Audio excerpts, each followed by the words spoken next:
ആകാശവാണി. നമസ്കാരം. വാർത്തകൾ വായിക്കുന്നത് വിജേഷ്.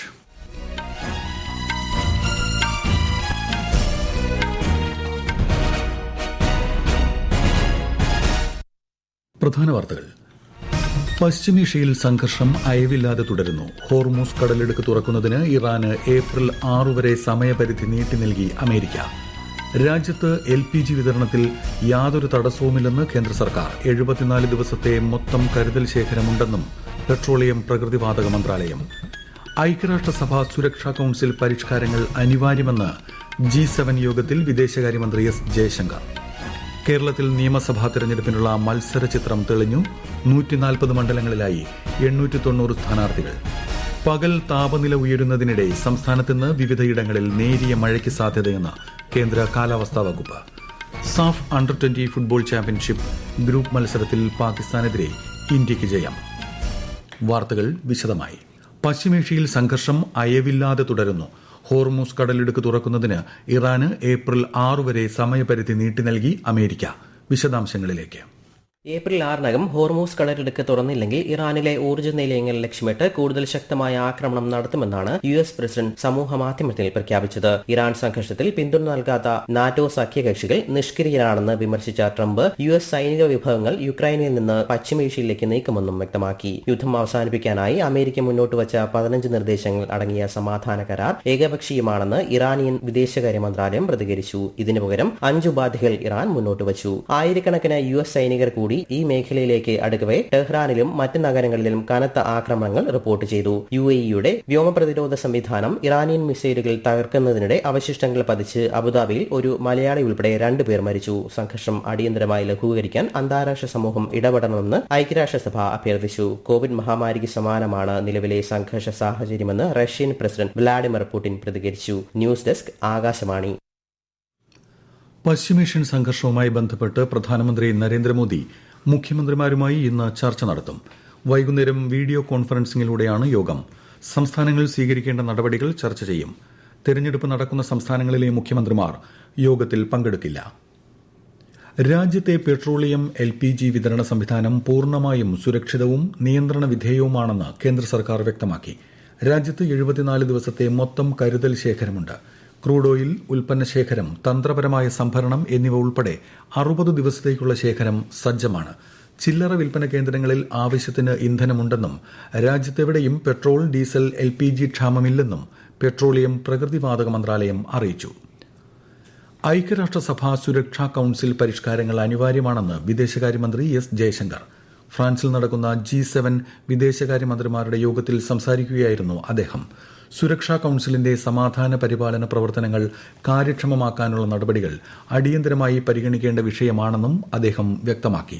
ഊർജ്ജ വെല്ലുവിളികൾ, വളം വിതരണം, ഭക്ഷ്യസുരക്ഷ എന്നിവ സംബന്ധിച്ച ആശങ്കകളും ശ്രീ ജയശങ്കർ യോഗത്തിൽ ഉന്നയിച്ചു. സംസ്ഥാനത്ത് നിയമസഭാ തെരഞ്ഞെടുപ്പ് ചിത്രം തെളിഞ്ഞു. 140 മണ്ഡലങ്ങളിലായി ആകെ 890 സ്ഥാനാർത്ഥികളാണ് മത്സരരംഗത്തുള്ളത്. സ്വതന്ത്ര സ്ഥാനാർത്ഥികൾക്കുള്ള തെരഞ്ഞെടുപ്പ് ചിഹ്നങ്ങളും തെരഞ്ഞെടുപ്പ് കമ്മീഷൻ ഇന്നലെ അനുവദിച്ചു. അടുത്ത മാസം 9-നാണ് സംസ്ഥാനത്ത് വോട്ടെടുപ്പ്. വോട്ടെണ്ണൽ മെയ് 4-ന് നടക്കും. കേരളം നിയമസഭാ തെരഞ്ഞെടുപ്പ് ചൂടിലേക്ക്. വോട്ടെടുപ്പിന് ഇനി 13 ദിവസം മാത്രം. നാമനിർദ്ദേശ പത്രിക പിൻവലിക്കാനുള്ള സമയപരിധി ഇന്നലെ അവസാനിച്ചതോടെ പ്രചാരണം അന്തിമഘട്ടത്തിലേക്ക് കടക്കുന്നു. കൂടുതൽ വിവരങ്ങളുമായി തിരുവനന്തപുരത്തു നിന്നും ആകാശവാണി ലേഖകൻ സ്മിതി M. പള്ളുരുത്തി. സംസ്ഥാനത്തൊട്ടാകെ 117 പത്രികകളാണ് പിൻവലിച്ചിട്ടുള്ളത്. ആകെ 1651 പത്രികകളായിരുന്നു സ്വീകരിച്ചിരുന്നത്. പത്രിക പിൻവലിക്കാനുള്ള സമയപരിധി അവസാനിക്കുകയും അന്തിമ വോട്ടർ പട്ടിക പ്രസിദ്ധീകരിക്കുകയും ചെയ്തതോടെ സംസ്ഥാനത്തെ തെരഞ്ഞെടുപ്പ് പോരാട്ടം ഇനി കൂടുതൽ വീറും വാശിയും നിറഞ്ഞതാകും. 19 വയസ്സിന് താഴെയുള്ള 4,66,408 വോട്ടർമാരാണ് അന്തിമ പട്ടികയിലുള്ളത്. 110 വയസ്സ് കഴിഞ്ഞ 54 പേരും പട്ടികയിലുണ്ട്. ഇന്നലെ വൈകിട്ട് പ്രസിദ്ധീകരിച്ച അന്തിമ വോട്ടർ പട്ടിക ചീഫ് ഇലക്ടറൽ ഓഫീസറുടെ വെബ്സൈറ്റിൽ ലഭ്യമാണ്. നിയമസഭാ തെരഞ്ഞെടുപ്പിനുള്ള പ്രചാരണം സംസ്ഥാനത്ത് ഊർജിതമായി തുടരുകയാണ്. മുഖ്യമന്ത്രിയും മുതിർന്ന CPIM നേതാവുമായ പിണറായി വിജയൻ ഇന്ന് തൃശൂരിൽ LDF പ്രചാരണ പരിപാടികളിൽ പങ്കെടുക്കും. പ്രധാനമന്ത്രിയും BJP മുതിർന്ന നേതാവുമായ നരേന്ദ്രമോദി ഞായറാഴ്ച തൃശൂരും പാലക്കാടും പ്രചാരണത്തിനെത്തും. മല്ലികാർജ്ജുൻ ഖാർഗെ, സച്ചിൻ പൈലറ്റ് തുടങ്ങിയ മുതിർന്ന കോൺഗ്രസ് നേതാക്കളും സംസ്ഥാനത്ത് UDF പ്രചാരണത്തിനായി എത്തിയിരുന്നു. നിയമസഭാ തെരഞ്ഞെടുപ്പിന് മുന്നോടിയായി അന്തിമ വോട്ടർ പട്ടിക പ്രസിദ്ധീകരിച്ചു. ceo.kerala.gov.in എന്ന വെബ്സൈറ്റിൽ അന്തിമ പട്ടിക ലഭ്യമാണ്. കൂടാതെ താലൂക്ക് ഓഫീസുകളിലും വില്ലേജ് ഓഫീസുകളിലും ബൂത്ത് ലെവൽ ഓഫീസറുടെ കൈവശവും പട്ടിക ലഭിക്കും. സീൽ വിവാദത്തിൽ പ്രതികരിച്ചവർക്കെതിരെ നടപടി സ്വീകരിച്ചതിനെ അപലപിച്ച് മുഖ്യമന്ത്രി പിണറായി വിജയൻ. ഇത് സംബന്ധിച്ച് മുഖ്യ തെരഞ്ഞെടുപ്പ് ഓഫീസർക്ക് അദ്ദേഹം കത്തയച്ചു.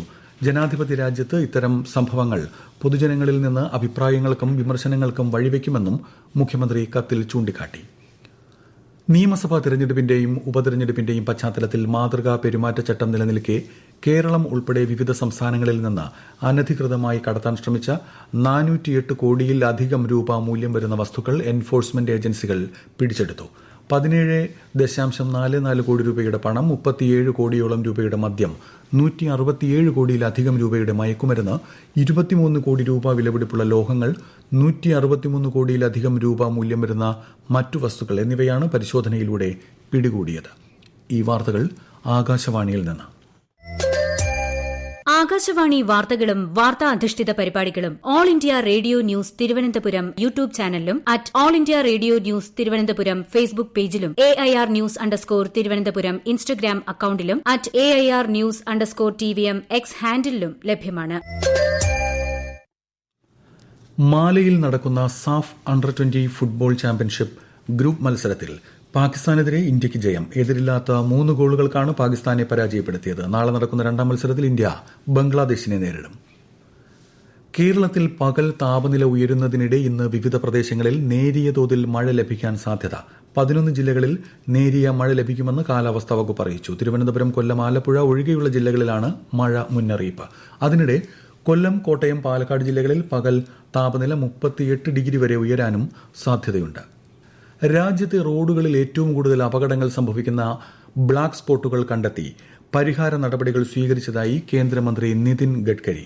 UN റോഡ് സുരക്ഷാ ക്യാമ്പയിനിൽ ബോളിവുഡ് താരം ആമിർ ഖാനുമായി സംസാരിക്കുകയായിരുന്നു അദ്ദേഹം. रोड इंजीनियरिंग में काफी कमियां थी, हम लोग उसको पूरी तरह सुधार कर रहे हैं और जो अनेक एक्सीडेंट होते हैं उसको हम ब्लैक स्पॉट कहते हैं और हमने वो आइडेंटिफाई किए. लैंडस्लाइड्स होती है जैसे हिमालयन टेरिन में, उत्तराखंड, हिमाचल या कश्मीर में, वहां हमने 350 ऐसे स्पॉट आइडेंटिफाई किए. उसमें से 280 स्पॉट को हमने वर्ल्ड में टेक्नोलॉजी का सहयोग लिया, वो भी इम्प्रूव किया. അന്താരാഷ്ട്ര ബഹിരാകാശ നിലയത്തിലെത്തിയ ആദ്യ ഇന്ത്യക്കാരനെന്ന ചരിത്രം സൃഷ്ടിച്ച ബഹിരാകാശ യാത്രികൻ ശുഭാംശു ശുക്ല നാളെ തിരുവനന്തപുരത്തെത്തും. ഗവർണർ രാജേന്ദ്ര വിശ്വനാഥ് ആർലേക്കറുടെ അതിഥിയായി ലോക് ഭവനിലെത്തുന്ന അദ്ദേഹം തിരഞ്ഞെടുക്കപ്പെട്ട 500 വിദ്യാർത്ഥികളുമായി സംവദിക്കും.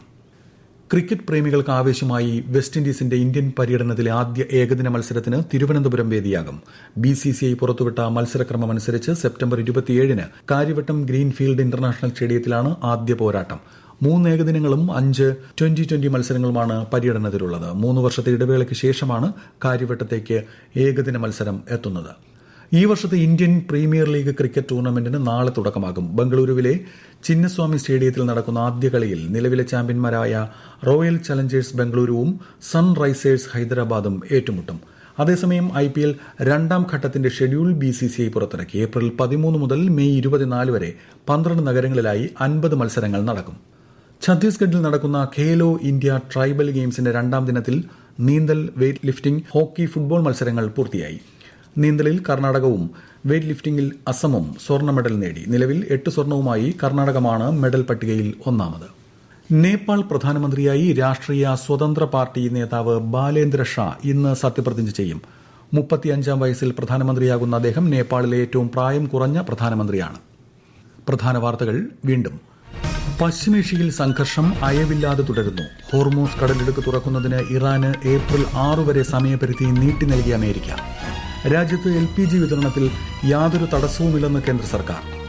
74 ദിവസത്തെ മൊത്തം കരുതൽ ശേഖരമുണ്ടെന്നും പെട്രോളിയം പ്രകൃതിവാതക മന്ത്രാലയം. ഐക്യരാഷ്ട്രസഭ സുരക്ഷാ കൌൺസിൽ പരിഷ്കാരങ്ങൾ അനിവാര്യമെന്ന് G7 യോഗത്തിൽ വിദേശകാര്യമന്ത്രി S ജയശങ്കർ. കേരളത്തിൽ നിയമസഭാ തെരഞ്ഞെടുപ്പിനുള്ള മത്സരചിത്രം തെളിഞ്ഞു. 140 മണ്ഡലങ്ങളിലായി 890 സ്ഥാനാർത്ഥികൾ. പകൽ താപനില ഉയരുന്നതിനിടെ സംസ്ഥാനത്ത് ഇന്ന് വിവിധയിടങ്ങളിൽ നേരിയ മഴയ്ക്ക് സാധ്യതയെന്ന് കേന്ദ്ര കാലാവസ്ഥാ വകുപ്പ്. SAFF under twenty football championship group മത്സരത്തിൽ പാകിസ്ഥാനെതിരെ ഇന്ത്യയ്ക്ക് ജയം. വാർത്തകൾ കഴിഞ്ഞു. തിരുവനന്തപുരം നിലയത്തിൽ നിന്നുള്ള അടുത്ത വാർത്താ പ്രക്ഷേപണം 11 മണിക്ക്.